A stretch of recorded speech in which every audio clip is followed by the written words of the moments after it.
नमस्कार, जय हिंद साथियों। आप सभी का स्वागत है आपके अपने यूट्यूब चैनल नॉलेज की क्लास में। साथियों, आज की इस वीडियो में बात करने वाले हैं मध्य प्रदेश महिला पर्यवेक्षक भर्ती 2025 की। और जो आपका एग्ज़ाम 28 फरवरी से स्टार्ट होना था वो अब 7 मार्च से शुरू होगा। जी हाँ, मध्य प्रदेश महिला पर्यवेक्षक की डेट एक्सटेंड कर दी गई है, बढ़ा दी गई है। तो अभी आपके लिए और थोड़ा सा टाइम मिल गया है। तो अभी तक हमने साथियों 50 प्रैक्टिस सेट डाल चुके हैं। आपने नहीं देखे हैं तो प्लेलिस्ट बनी हुई है, आप लोग जरूर देखिएगा। चैनल पर नए हैं तो चैनल को जरूर सब्सक्राइब कर लें। साथियों, इसमें हम टॉप 50 महत्वपूर्ण प्रश्नों को देखने वाले हैं और इस वीडियो में हम रिवीजन के तौर पर आप सभी के सामने ये टॉप 50 प्रश्न पेशकश करेंगे। तो जल्दी से फटाफट हम रिवीजन करवाते हैं। तो उससे पहले जिन साथियों ने अभी तक चैनल को सब्सक्राइब नहीं किया है तो चैनल को ज़रूर सब्सक्राइब कर लें, क्योंकि अब आपको ऐसी ही डेली रिवीजन करवाने वाले हैं। पहला प्रश्न है, इनमें से कौन सा पोषक तत्व अधिक ऊर्जा प्रदान करता है? तो 1 ग्राम वसा, ठीक है, 1 ग्राम कार्बोहाइड्रेट, 1 ग्राम प्रोटीन या 1 ग्राम विटामिन ए। तो इसका राइट आंसर हो जाएगा ऑप्शन बी, 1 ग्राम वसा, है ना। पोषक तत्व अधिक ऊर्जा प्रदान करता है तो इन ऑप्शन के हिसाब से वसा सबसे ज़्यादा क्या करता है, अधिक ऊर्जा प्रदान करता है। ऑप्शन बी क्या होगा करेक्ट आंसर। अगला प्रश्न है, ICDS योजना के घटक हैं तो पूरक पोषण, प्रतिरक्षण, स्वस्थ जांच। तो ऑप्शन डी क्या होगा, ऊपर के सभी। तीसरा प्रश्न है, ICMR 2010 के अनुसार 1 माइक्रोग्राम बी कैरोटीन रूपांतरण के बाद बराबर होगा तो 8 यूजी रेटिनॉल। ऑप्शन बी क्या होगा करेक्ट आंसर। अगला प्रश्न है, कपोत पक्ष विजन चेस्ट किस न्यूनता रोग का लक्षण है? तो रिकेटस का है। ऑप्शन ए क्या होगा correct answer, rickets. Vitamin C का समृद्ध स्रोत है ताजा फल, ठीक है, क्या है ताजा फल। चलिए अगला प्रश्न है, ICMR 2010 के अनुसार नवजात शिशु जो 0 से 6 माह के लिए प्रतिदिन आवश्यक किलोग्राम शरीर भार की मात्रा है तो 92 किलो कैलोरी। ऑप्शन ए क्या होगा राइट आंसर, 92 किलो कैलोरी। जीवाणु की वृद्धि और बहुगुणन में सहायता के लिए इनमें से किसकी आवश्यकता होती है? तो जल की, खाद्य पदार्थ की भी, उपयुक्त तापमान की। राइट आंसर होगा ऑप्शन डी। ऑप्शन डी क्या होगा करेक्ट आंसर। दस्त के उपचार के सर्वाधिक महत्वपूर्ण भाग है, ठीक है, यदि संभव हो तो निर्जलीकरण होने की रोकथाम करना। ऑप्शन बी है, यदि निर्जलीकरण हो जाए तो उसका तेजी से उपचार करना। और ऑप्शन सी है, बच्चे का पेट भरना। तो करेक्ट आंसर होगा ऑप्शन डी, उपयुक्त सभी, यानी कि ये तीनों पॉइंट्स ठीक है हो जाएंगे सही। प्रोटीन ऊर्जा कुपोषण के कारण होने वाला रोग है तो क्वेशरकोर। ऑप्शन बी क्या होगा करेक्ट आंसर, क्वेशरकोर। ऑप्शन बी क्या होगा करेक्ट आंसर। अगला प्रश्न है, ओरल रिहाइड्रेशन सॉल्ट यानी ORS घोल चिकित्सा का उपयोग के उपचार में किया जाता है तो किसके लिए? दस्त के लिए। ऑप्शन डी क्या होगा करेक्ट आंसर, दस्त। डेंगू बुखार तेजी से फैलने की संभावना वाला एक विषाणुजन्य रोग है, यह द्वारा संचालित होता है तो एंडीज मच्छरों के द्वारा। ऑप्शन ए क्या होगा राइट आंसर, एंडीज मच्छर। पोलियो विषाणु शरीर में के माध्यम से प्रवेश करता है तो संक्रमित भोजन और जल के माध्यम से। राइट आंसर होगा ऑप्शन बी, संक्रमित भोजन और जल। इनमें से कौन गर्भावस्था की समस्या नहीं है? तो दांत का सड़ना गर्भावस्था की समस्या नहीं है। ऑप्शन बी क्या होगा करेक्ट आंसर। साथियों, हम इनको रिवीजन करवा रहे हैं, जो आपने पढ़ा है तो फटाफट हम एक दिमाग में रहेगा आपके, है ना। तो माताएं बहनें जो भी मध्य प्रदेश महिला पर्यवेक्षक एग्जाम की तैयारी कर रही हैं, ठीक है, तो ये रिवीजन है और हमने अभी तक 50 प्रैक्टिस सेट डाल दिए हैं। आपने नहीं देखे हैं तो जाइए फटाफट से और देख लीजिए सारे पार्ट्स। क्रेटिनेता यानी जड़वामनता एक विकार है जो किशोरावस्था और गवावस्था में भी में की कमी से पीड़ित रही माता से जन्मे बच्चे में होता है? तो आयोडीन की कमी से। राइट आंसर हो जाएगा ऑप्शन डी आयोडीन। अगला प्रश्न है समेकित बाल विकास सेवाएं सर्विस यानी ICDS का आरंभ को हुआ था? तो 2 अक्टूबर 1975 को। राइट आंसर होगा ऑप्शन डी 2 अक्टूबर 1975। अगला प्रश्न है ट्यूबरक्यूलोसिस एक संक्रामक रोग है जो होता है, तो ये होता है बैसिलस माइकोबैक्टीरियम से। ऑप्शन बी क्या होगा करेक्ट आंसर। गर्भावस्था के दौरान माता और गर्भस्थ शिशु के बीच पोषक तत्व ऑक्सीजन और अपशिष्ट पदार्थों के विनिमय के लिए उत्तरदायी है, तो गर्भनाल यानी कि प्लेसेंटा। ऑप्शन ए क्या होगा करेक्ट आंसर। अगला प्रश्न है ICMR 2010 के अनुसार गर्भवती महिला के लिए आवश्यक अतिरिक्त कैलोरी और प्रोटीन की मात्राएं क्रमशः है, तो 350 किलो कैलोरी और 272 ग्राम, ठीक है, प्रोटीन। ऑप्शन डी क्या होगा करेक्ट आंसर।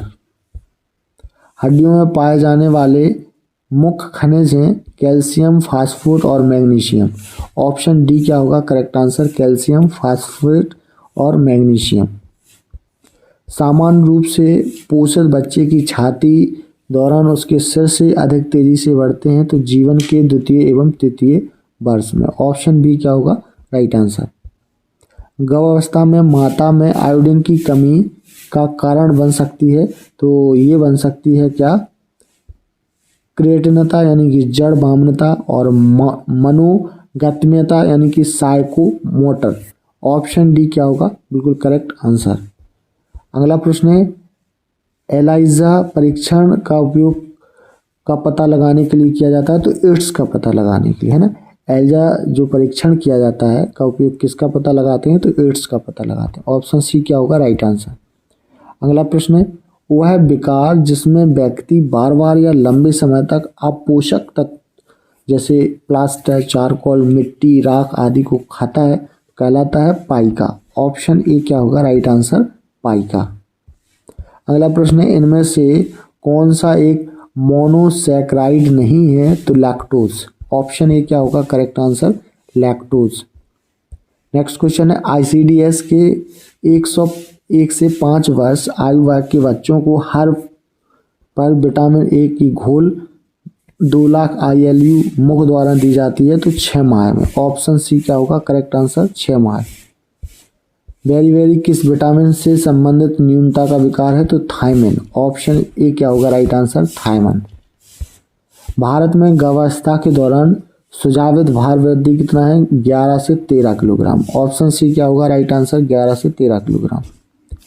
इनमें से किसकी रोकथाम एंटीबायोटिक्स द्वारा नहीं की जा सकती है, तो खसरा की। ऑप्शन ए क्या होगा राइट आंसर खसरा। एनोफिल्जा अल्पावधि का एक तीक्ष्ण संक्रमण है जो से संपर्क या सांस द्वारा अंदर लिए जाने द्वारा एक व्यक्ति से दूसरे व्यक्ति में फैलता है, तो आंसर हो जाएगा विषाणु। राइट आंसर होगा विषाणु। ऑप्शन बी करेक्ट हो जाएगा। नेक्स्ट क्वेश्चन है का अर्थ निषेचन से लेकर आरंभिक भ्रूण के विकास से होते हुए गर्भावस्था में रोपण की प्रक्रिया पूरी हो जाने तक लगने वाले समय से, तो उसको हम बोलते हैं जननिक अवस्था। ऑप्शन बी क्या होगा राइट आंसर जननिक अवस्था। जननिक अवस्था। इनमें से कौन सा सूखा रोग का एक लक्षण नहीं है, तो चंद्रमुख। ऑप्शन ए क्या होगा राइट आंसर चंद्रमुख। DPT वैक्सीन का उपयोग की रोकथाम के लिए किया जाता है, तो डिप्थीरिया, काली खांसी और टेटनस। ऑप्शन बी क्या होगा राइट आंसर डिप्थीरिया, काली खांसी और टेटनस। इनमें से कौन सा जोड़ा गलत है, तो ऑप्शन डी क्या होगा करेक्ट आंसर पोलियो बंदर, है ना। ये वाला जो जोड़ा है वो गलत है। स्तनपान करा रही महिलाओं में औसत दैनिक दुग्ध उत्पादन होता है 650 मिलीलीटर। ऑप्शन ए क्या होगा राइट आंसर, ठीक है। ऑप्शन ए क्या होगा करेक्ट। अगला प्रश्न है स्वस्थ बच्चे का भार की आयु तक उसके जन्म के समय के भार का दुगना हो जाता है, तो 6 माह में। राइट आंसर होगा ऑप्शन डी 6 मंथ, 6 माह। विटामिन डी की रोकथाम करता है, तो रिकेटस, अस्थिमज्जता, ऑस्टियोपोरोसिस। तो करेक्ट आंसर होगा ऑप्शन डी उपयुक्त सभी। ये तीनों की रोकथाम क्या करता है? Vitamin D. साथियों, आपको वीडियो पसंद आ रहा हो तो वीडियो को लाइक शेयर जरूर करें और चैनल पे अभी तक नए हैं तो चैनल को जरूर सब्सक्राइब कर लें। प्रति 1000 सजीव जन्म पर जीवन के प्रथम वर्ष में मरने वाले शिशुओं की संख्या को कहा जाता है नवजात मृत्यु दर। ऑप्शन बी क्या होगा राइट आंसर? नवजात मृत्यु दर। कौन सा वर्गीकरण कुपोषण के प्रकार और अवधि की पहचान करता है? तो वाटरलो वर्गीकरण। ऑप्शन सी क्या होगा राइट आंसर? वाटरलो वर्गीकरण।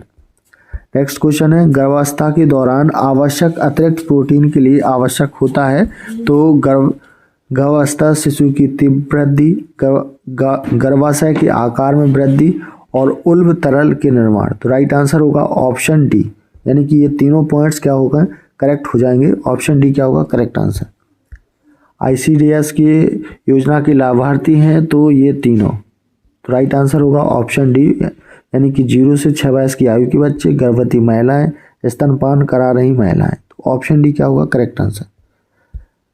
गर्भावस्था के चलिए नेक्स्ट क्वेश्चन है, गर्भावस्था के दौरान ऊर्जा की आवश्यकता बढ़ जाती है क्योंकि के लिए अतिरिक्त ऊर्जा चाहिए होती है। तो गर्भ शिशु की वृद्धि एवं शारीरिक गतिविधि के लिए, गर्भनाल की वृद्धि के लिए, माता के शरीर में वृद्धि के लिए। तो राइट आंसर होगा ऑप्शन डी उपयुक्त सभी।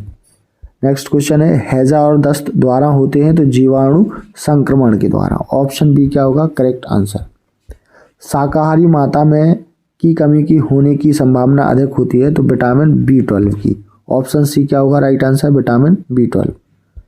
नेक्स्ट क्वेश्चन है, स्किन फोल्ड कैलिपर्स की मोटाई मापते हैं तो वसा की परत। ऑप्शन बी क्या होगा करेक्ट आंसर? वसा की परत।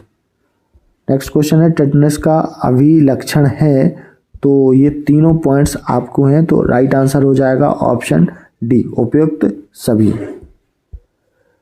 संस्थागत प्रसवों के लिए इनमें से कौन सी वैक्सीन जन्म के समय खुराक यानी 24 घंटे के अंदर के रूप में दी जाती है?